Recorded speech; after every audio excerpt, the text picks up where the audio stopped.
करूं, उनके स्वभाव का वर्णन करूं, उनके गुण का वर्णन करूं, किस भाव का वर्णन करूं, सब में रस ही रस है श्री जगन्नाथ जी के। अनंत वर्षों तक निर्गुणियों ने, बहुत ध्यान से सुनिएगा, अनंत वर्षों तक निर्गुणियों ने निर्गुण ब्रह्म की उपासना की। निर्गुण समझते हैं? निर्गुण ब्रह्म समझते हैं? जिनका रूप नहीं होता, जिनका कोई गुण नहीं होता, जिनका कोई स्वरूप नहीं होता, उनको निर्गुण कहते हैं। निर्गुण ब्रह्म के उपासक क्या करते हैं? नेत्र बंद करके बस बैठे रहते हैं और एक शून्य का दर्शन करते हैं। उनके ठाकुर का कोई ना तो नेत्र है, ना कान है, ना नाक है, ना मुख है, कुछ भी नहीं है। अनंत वर्षों तक निर्गुणियों ने निर्गुण ब्रह्म की उपासना की। तब निर्गुण ब्रह्म की उपासना करने के फलस्वरूप उनको एक स्वर सुनाई दिया, और वह स्वर क्या था? कि मैं आप लोगों के भजन से बहुत प्रसन्न हूं, पर आपका ये निर्गुण उपासक बनना ये आपको सुख देगा, मुझको सुख नहीं देता है। इससे केवल आपका पेट भर रहा है। निर्गुण की उपासना करके आप केवल अपनी इच्छा की पूर्ति कर रहे हो, अपने निर्गुण ब्रह्म की उपासना कर रहे हो, पर मुझे सुख नहीं मिल रहा है इससे। तब निर्गुणियों ने पूछा, तो फिर ठाकुर जी आपको सुख कैसे मिलेगा? बोले कि जब मेरे स्वरूप को तुम लाड़ लड़ाओगे, मेरे स्वरूप को तुम निलाओगे, मेरे स्वरूप को नचाओगे, मेरे स्वरूप के आगे कीर्तन करोगे, उछल उछल करके नृत्य करोगे, मुझे कुछ प्रस्तुत करोगे, तब तो मुझे सुख मिले। अब मेरा कोई स्वरूप नहीं है, तुम बस ओम ब्रह्मणे नमः, ओम नमो नारायणाय आदि आदि अपने भावों से केवल एक शून्य का स्मरण करते हो, अपने आप की पूर्ति कर रहे हो, मुझे तो पूर्ण नहीं कर रहे हैं। तब निर्गुणियों ने कहा, हे नाथ, तो फिर आप अनुग्रह कीजिए। निश्चित ही जब स्वर निकल रहा है तो मुख भी होगा, जब स्वर सुनाई दे रहा है तो अधर भी होंगे ना, आप दर्शन करा दो। तब प्रथम बार पृथ्वी पर, प्रथम बार ब्रह्मांड में भगवान के अधर का दर्शन हुआ, और वही अधर हैं श्री जगन्नाथ जी के अधर। ये अधर प्रकट हो गए। ब्रह्मांड में सबसे पहला सगुण साकार रूप यदि कोई आया है तो वो श्री जगन्नाथ जी का आया है। सबसे पहले अधर प्रकट हुए। अब देखो जगन्नाथ जी का रूप कैसा? पूरा काला है। ब्रह्मांड का स्वरूप कैसा? निर्गुण उपासक करने उनका भी काला ही दृश्य रहता है। निर्गुण के उपासक जो होते हैं उनको काला ही श्याम ही श्याम दिखता, उनके नेत्रों में कोई रंग नहीं होता। तब श्याम वर्ण पर ये लाल लाल ओष्ठ अधर दिखाई दिए। जैसे ही अधरों का दर्शन किया निर्गुणियों ने, अधरों की बलैयां लेने लगे। आहा, कितने सुंदर अधर, कितने मधुर अधर। तब निर्गुणियों ने प्रार्थना की, बोले अधर दिख गए हैं, स्वर है तो मतलब अधर हैं, तो अधर है तो उसका मतलब नेत्र भी होंगे। तो कृपा करके ठाकुर जी आप अपने नेत्रों का दर्शन कराओ। और तब श्री जगन्नाथ महाप्रभु के विशाल नेत्रों का दर्शन हुआ। जैसे ही नेत्रों का दर्शन हुआ, जगन्नाथ स्वामी नयन पथगामी भवतु में, जैसे ही नेत्रों का दर्शन हुआ सब निर्गुणी दंडवत करने लगे। बोले नाथ, अब हमारी स्थिति ऐसी है कि अधर और नेत्र देख करके ही हम इतने आनंद में भर गए हैं। स्थिति ये हो गई है कि इसके अतिरिक्त अगर आपका कोई और स्वरूप अब हमको इससे ज्यादा दिखाया गया तो प्राण ही निकल जाएंगे। हम तो इन दोनों पे ही न्योछावर हैं। इसलिए जगन्नाथ महाप्रभु के दो ही प्रधान हैं, अधर और नेत्र। नासिका नहीं दिखती है, वो नासिका की आकृति बनी है पर दिखती नहीं है। कर्ण दिखाई नहीं देते, हाथ के पंजे दिखाई नहीं देते, चरण दिखाई नहीं देते। श्री जगन्नाथ महाप्रभु दो ही रूप से विद्यमान हैं, अधर और नेत्र। इसके पीछे भी भाव है। अधर प्रकट हैं, इसका मतलब क्या है? बहुत ध्यान से सुनना। अधर प्रकट हैं इसका मतलब क्या है?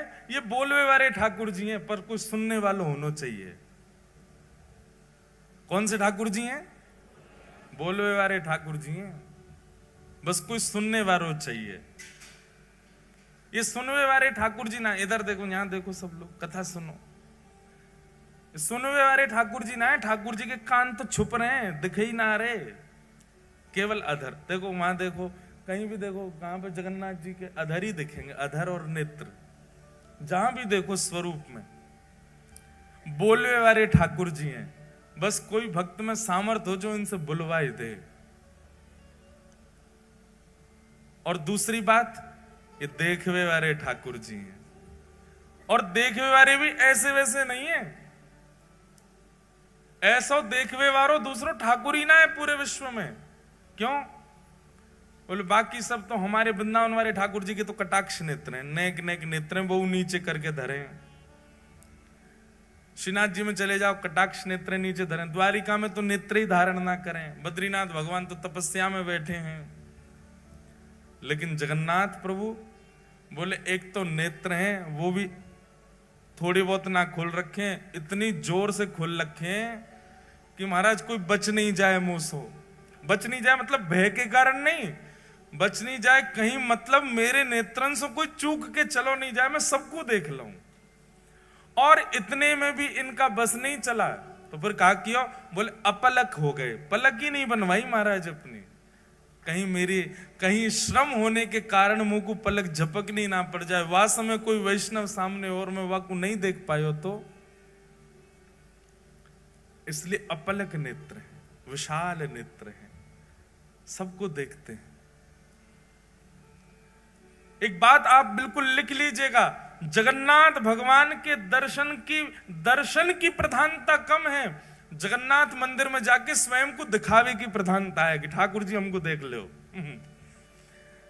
आप लोग मंदिर जाते हैं और उछट उछट करके देख रहे हैं हमको जगन्नाथ जी दिख जाए। जगन्नाथ जी को मत देखो। आप जगन्नाथपुरी जाएंगे तो जगन्नाथपुरी में एक अनुभव, इधर देखो, इधर देखो, जगन्नाथपुरी में एक अनुभव होगा आपको। अगर आपका भीतर प्रवेश नहीं हुआ, वो भी सुबह या शाम को ही खुलता है भीतर का दर्शन जो है। अधिकतर दर्शन कहां से होगा? जहां पर गरुण स्तंभ है, वो गरुण स्तंभ के, अब आप में से जगन्नाथपुरी गए कितने? पहले हाथ ऊपर करो। ओहो, फिर तो जो नहीं गए वो कैसे समझेंगे? मैं तो पूरी इमेजिनेशन बता रहा हूं। चलो, जो नहीं गए हैं वो इमेजिन ही कर लो। अगली बार जाओगे तो फिर आपको पहले से ही पता होगा गरुण स्तंभ कहाँ है, ठाकुर जी की ब्रह्मवेदी कौन सी है, ठाकुर जी का भोजन मंडप कौन सा है, ठाकुर जी की रसोई घर कौन सी है। ये सब पहले से ही सुन के चले। जो गए हैं उनका सौभाग्य, और जो नहीं गए हैं उनका बहुत बड़ा सौभाग्य कि आपको पहले कथा सुनने को मिल रही है। पहले पूरी जानकारी ले लो फिर चले जाना। लेकिन इस कथा के बदले आपको एक काम तो करना ही पड़ेगा कि 2025 आए उससे पहले जगन्नाथपुरी हुआ ना। और भाई ये कथा भूलने लग जाओ उससे पहले पहले हुआ ना। 4 दिना में हम वो रहस्य खोलेंगे यहाँ पर जो कोई को नहीं पता होंगे। तो इसलिए जितने लोग यहाँ बैठे हो, छुट्टी ढूंढो, जल्दी जाओ, जगन्नाथपुरी होके आओ। तो जो लोग गए हैं वो लोग तो सब समझ जाएंगे, जो नहीं गए वो इमेजिन करो।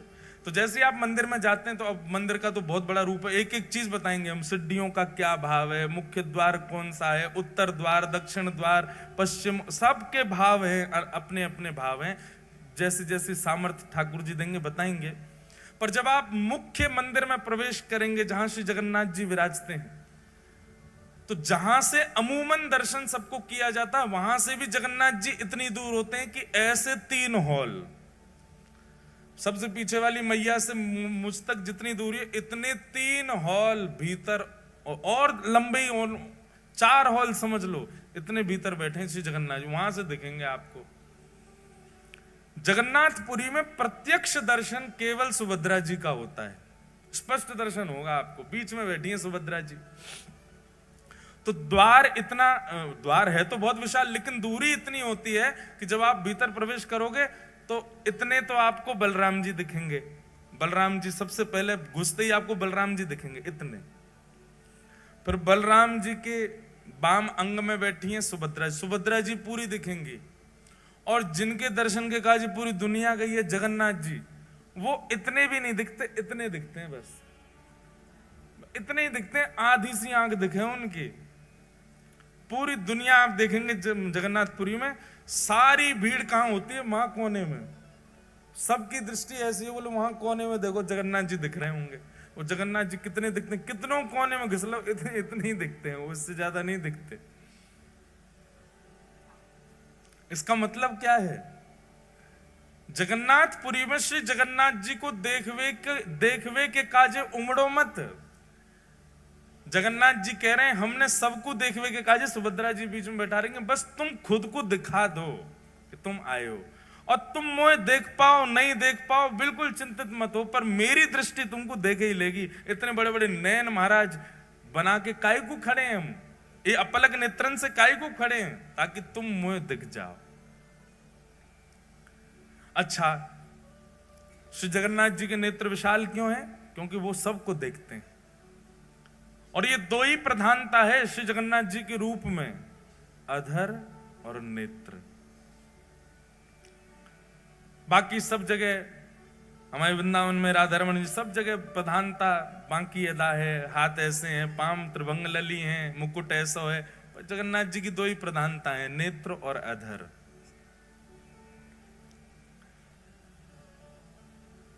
तो देखवे वारे ठाकुर जी, बोलवे वारे ठाकुर जी, कोई बुलवानो जाने बस जगन्नाथ प्रभु से। अधर हैं तो मतलब गावे वाले ठाकुर जी हैं, इसलिए जयदेव महाप्रभु की स्तुति में गाए हैं ठाकुर जी। अभिनव जलधर सुंदर धृत मंदर धृत मंदर श्रीमुख चंद्र चकोर जय जय देव हरे। श्री राधा मुख चंद्र चकोर जय जय। पहली बार ठाकुर जी गा रहे हैं किसी की स्तुति में, ये जय जय देव हरे ठाकुर जी गा रहे हैं, ये जयदेव महाप्रभु नहीं गा रहे हैं।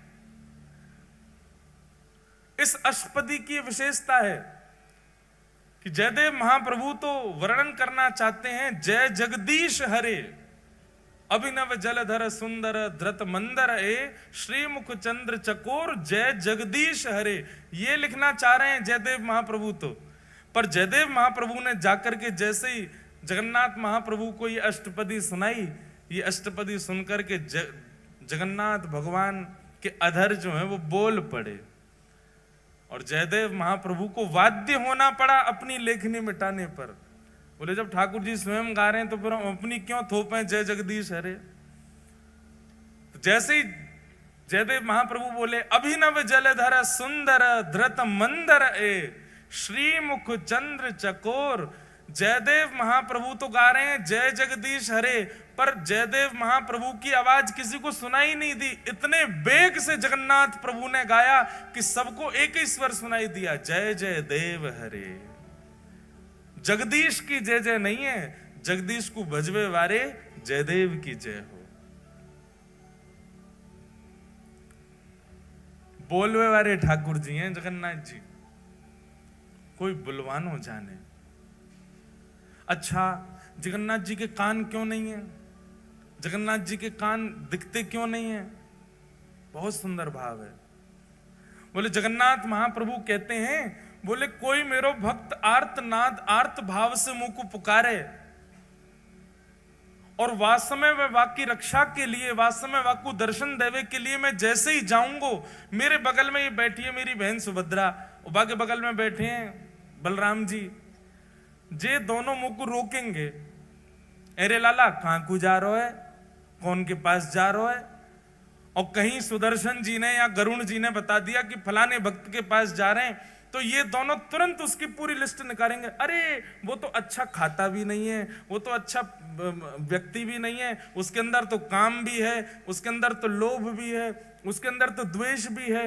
ये सब मुझे उसके अवगुण बता करके मुझे रोकने का पूरा प्रयास करेंगे। जैसे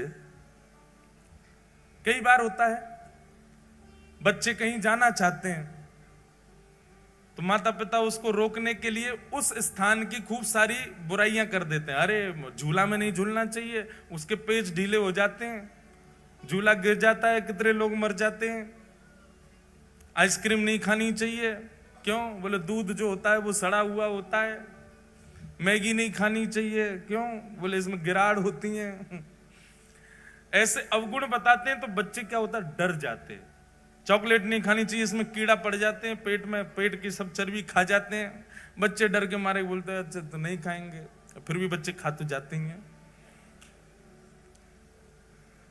ऐसे ही श्री जगन्नाथ भगवान जब किसी भक्त पर कृपा करने के लिए जाते हैं तो ठाकुर जी ने मन में विचार किया, ये बगल में बैठे बलभद्र जी और सुभद्रा जी मानेंगे नहीं, ये जबरदस्ती उस व्यक्ति के अवगुण मुझको सुनाएंगे। अरे तुम किसके पास जा रहे हो, वो तो ऐसा है, वो तो ऐसा है, वो तो ऐसा है।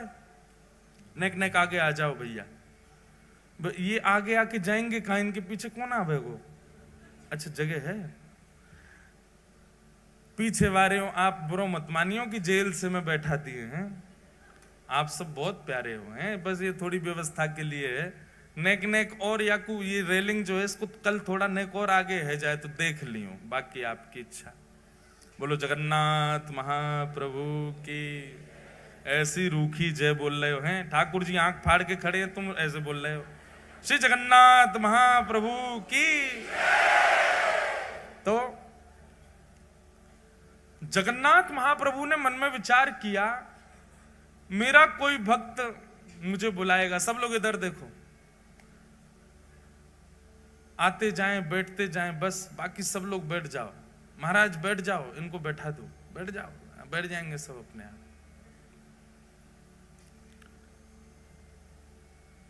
तो ठाकुर जी ने मन में विचार किया, बोले मैं भक्त पर कृपा करने जाऊंगा, जे बलभद्र सुभद्रा जे मानेंगे नहीं, उसके अवगुण मुझको बताएंगे। लेकिन एक दिन जगन्नाथ भगवान ने क्या किया, जैसे ही किसी भक्त पर कृपा करने जा रहे थे तो बलभद्र सुभद्रा ने पूछा कहां जा रहे हो? तो उत्तर सुदर्शन जी ने दिया, बोले वहां जा रहे हैं उस भक्त के पास। बोले कौन भक्त? तब गरुण जी बोले वहां जा रहे हैं। महाराज बलराम जी लेके उसके सारे अवगुण बताने लगे। सुभद्रा जी कहने लगी वो तो ऐसा है, वो तो ऐसा है, उसके अंदर तो इतना काम है, वो तो क्रोधी है, वो तो लोभी है, लोभ के चक्कर में आपको याद कर रहा है, वैसे बिल्कुल याद नहीं करता है, आदि आदि सब बात कहने लगे। ठाकुर जी चुपचाप चलते ही जा रहे हैं, रुके ही नहीं रहे। ताऊ दादा बोले अरे लाला सुनना है रहो, इतनी देर तक कह रहा हूं मैं। ठाकुर जी फिर भी नहीं सुने, चलते गए चलते गए चलते गए। और जब उस भक्त के यहाँ पहुंच गए, भक्त के यहाँ पहुंच करके और सीधे उस पर कृपा कर दी, वहां पर कृपा करके अनुग्रह करके वाकू जो भी वाको भाव हो वो पूर्ण कर दियो। जैसे ही ठाकुर जी वहां पर कृपा करके लौटने लगे, बलराम जी खड़े गए, अरे लाला तू सुने ना है, तेरो बड़ो भैया मैं इतनी देर तक कह रहा हूं, तू ऐसे इन पर कृपा मत करे कर, जी बहुत लोभी व्यक्ति है, बहुत ऐसो है। सोई ठाकुर जी ऐसे कपड़ा पहन के रखते हैं, जगन्नाथ जी को कभी देखो मुफलर सा पहन के रखते हैं, एक दिखाते हैं, दिख जाए तो ये हमारे जगन्नाथ जी। देखो जगन्नाथ भगवान कैसे कपड़ा पहने, ऐसे पहन के रखें जैसे कितनी सर्दी लग रही है इनको। सर्दी नहीं लग रही है, जो कान छुपा के बैठे हैं अपने। बलराम जी बोल रहे लाला तू सुने ना है, चलो जाए कहीं भी मुंह उठा के, और हमारी बातन ने ना माने। ठाकुर जी बोले कहा बोल रहे, सुनाई ना दे रही तो? अरे रुको। तब ठाकुर जी ने एक कपड़ा पीछे किया, बोले हाँ इतनी देर तक कहा बोल रहे, मुझको तो सुनाई ना दियो, मेरे तो कान छुपे रहे ना, मैं सुना ही ना पाऊं।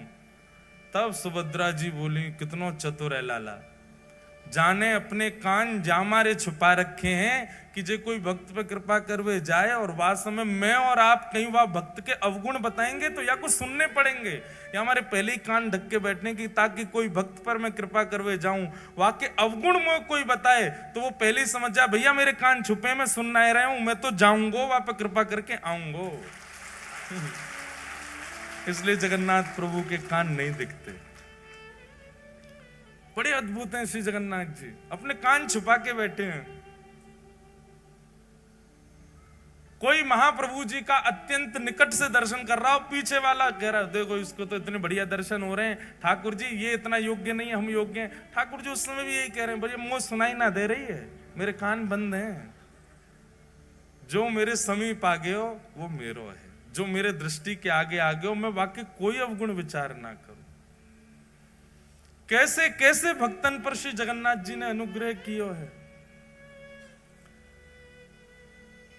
हम व्यासपीठ पर बैठ करके कलम तोड़ करके कह सकते हैं पूरे ब्रह्मांड में सबसे दयालु यदि कोई है तो वो श्री जगन्नाथ जी, बहुत दयालु है। इतनी दया कोई ठाकुर के भीतर नहीं है जितने हमारे श्री जगन्नाथ जी में। आप लोग कहेंगे आप तो व्यास हो, व्यासन को एक ही काम है जाकी कथा करें वही के पक्ष में चले जाएं, ऐसी बात नहीं है। हम चाहे कितनी कथा करें, हम गिरधर लाल जी के उपासक हैं, उनके कान पे पट्टा बांध के आया हूं कहीं सुन नहीं लें। सुन लें तो कहा है एक ही तो हैं, कोई अलग थोड़े हैं। वही राधा रमण हैं, वही श्रीनाथ जी हैं, वही जगन्नाथ हैं। सबसे बड़े कृपालु ठाकुर यदि पूरे विश्व में यदि कोई है तो श्री जगन्नाथ जी। इतने दया में भरे हैं, इतने अवगुण शून्य दृष्टि है श्री जगन्नाथ जी की।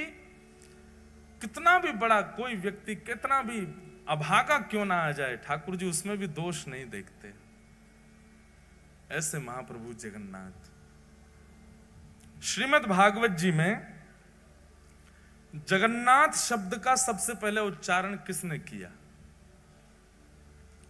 जगन्नाथ जी कलयुग के नहीं है, जगन्नाथ जी द्वापर के नहीं है, जगन्नाथ जी त्रेता के भी नहीं है, जगन्नाथ जी अनंत है। मैंने वर्णन किया ना कि सगुण साकार रूप में सबसे पहले किसी को दर्शन अगर किसी भाव का हुआ तो जगन्नाथ जी का हुआ। सगुण रूप के ही हम सब उपासक हैं, हम सब के अलग अलग रूप के ठाकुर हैं, पर इन सगुण रूपों में सबसे पहले दिखने वाले जो ठाकुर जी सगुण रूप से जो दिखे हैं साधकों को भक्तों को, वो श्री जगन्नाथ जी। आज के नहीं है ठाकुर जी, अनंत काल से हैं। बस इंद्रद्युम्न पर कृपा करने के लिए और कलयुग के वैष्णवों पर अनंत कृपा करने के लिए वही जगन्नाथ भगवान एक रूप में प्रकट हो गए।